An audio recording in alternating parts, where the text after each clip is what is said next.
Kathy Jemison. Well, can I go back to the point that the lady who raised the victims issue rightly brought to our attention? Because I think if you're a victim of crime, or if you're a family member of a victim of crime, you want to ensure that the police have every tool available to them, particularly where there's been some of the horrific and serious crimes that we've seen recently result in convictions. You want the police to have every opportunity to catch the criminals, convict them and ensure that the correct punishment is meted out. And the Association of Chief Police Officers in Scotland do want to see the provisions in Scotland extended. I think that is something that should be seriously looked at in order to give them that opportunity. Extended to bring them in line with England and Wales? I think extended to bring them into line with England and Wales is something that should be looked at. I don't think that we should or need to go to a situation where there is a UK-wide DNA database involving everyone. But the other point I think that's very important is that people need to have assurances that that information is only for the purpose either of showing the innocence, and let's remember that it can also help to clear people of crime, or using the information to gain a conviction. It should not be for wider purposes. The man in the pink shirt with spectacles on there. Surely it comes back to the point that Nicola made earlier, which is that unless you've committed a serious crime, you should be allowed a degree of privacy. I'd certainly think that having someone's DNA records constitutes a break in people's privacy. You may make the argument, though, that if you've nothing to hide and you're innocent, then why would you worry? And you, sir? I am against the automatic logging of everybody on a database. But if I was a good criminal, I would employ somebody who is very, very clever to hack in and change my own data. And that's entirely possible because data is easily accessible. Okay. Nicola Sturgeon, you heard the point that maybe you should apply the same rule as is in England and Wales. You're in government Sure, here. Do you think that's right? No, I don't, and I'll tell you why in a minute. But I'm interested in Kathy's position, because this time last year, Kathy Jemison was the Justice Minister in Scotland, and she refused to make the changes she's just called for tonight, saying that the law in Scotland struck the right balance. Must have been the Liberals that stopped it must have been. If only we could get the minutes of the Cabinet meeting, we'd know. I'm sure it would. So you say you did. You were arguing for it, were you? Well, we looked at it.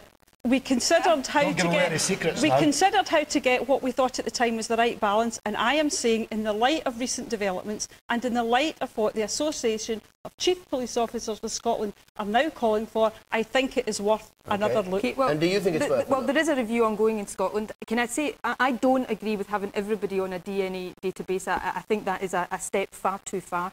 The current situation in Scotland is that if you're arrested for an offence that could attract imprisonment, then your DNA is retained. If you're acquitted, it's destroyed, except if you were suspected of a sexual or a serious offence. And that's okay by you, is it that way? Can you let me finish? In which case, right now, it's detained for 3 years. We're currently in Scotland reviewing whether that period is long enough or whether it should be longer, and that's an independent review. It's due to report soon, and we'll take whatever action we think is necessary after that. Right. I think this is a case of striking the right balance. There's no easy answers here, and it is about getting the right balance between protecting civil liberties and protecting the public. Yes, you can say if we had everybody's DNA, we could fight crime better. But frankly, you could say that if you tapped everybody's phone or electronically tagged everybody. It's about where you draw the line, and I think we have to get the balance right between protecting the public, which is of huge importance, obviously, but protecting our sacred civil liberties as well, because if we undermine our civil liberties, we let the criminals or the terrorists or whoever else win, and that's not what we want to do. David, you can see how mixed up Scottish politics has become. The Tory is a Liberal, the Nationalist sounds like Labour, and the formerly far-left Labour sounds like a total reactionary. No, standing up for the victims of crime is not reactionary. You said that if the police want it, they should get it. No, I think we should as Nicola just said to you, absolutely. as Nicola just said, well, my goodness, how far you've travelled. No wonder Labour's in the trouble.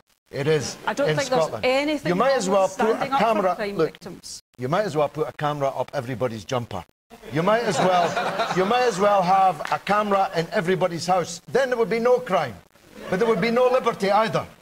You see, the balance that is being talked about by the civilized political voices on this platform is a genuine and serious argument. But I had this discussion on radio just the other night. People informed me, educated me about the danger of planting DNA on crime scenes. I was told that some criminals go around collecting cigarette butts and drop them at the scenes of crime precisely because somebody else's DNA is at the scene of the crime. We can't trust this government not to lose the information, misuse the information, sell the information, privatize the information. We can't trust the state at all.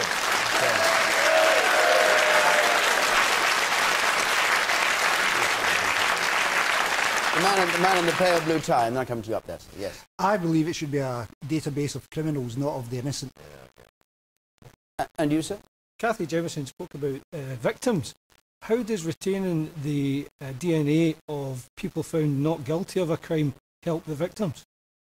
Well, I think the important thing to recognise is that in recent cases, and we have seen this in a number of cases in the past too, where people were picked up for particular offences that might then have led to DNA being taken, DNA was retained, and then subsequently that database was used in order to be able to convict them of more serious crimes. I think the important thing is here that we do get a balance, and I'm very clear that I don't think there should be a UK-wide or a national database that everyone is on, but I do think it's important to recognise that if the police think, and you know, notwithstanding what George has said here, I do think the police do a good job. They work very hard to protect our communities, and we ought to give them the tools that they need to do that job.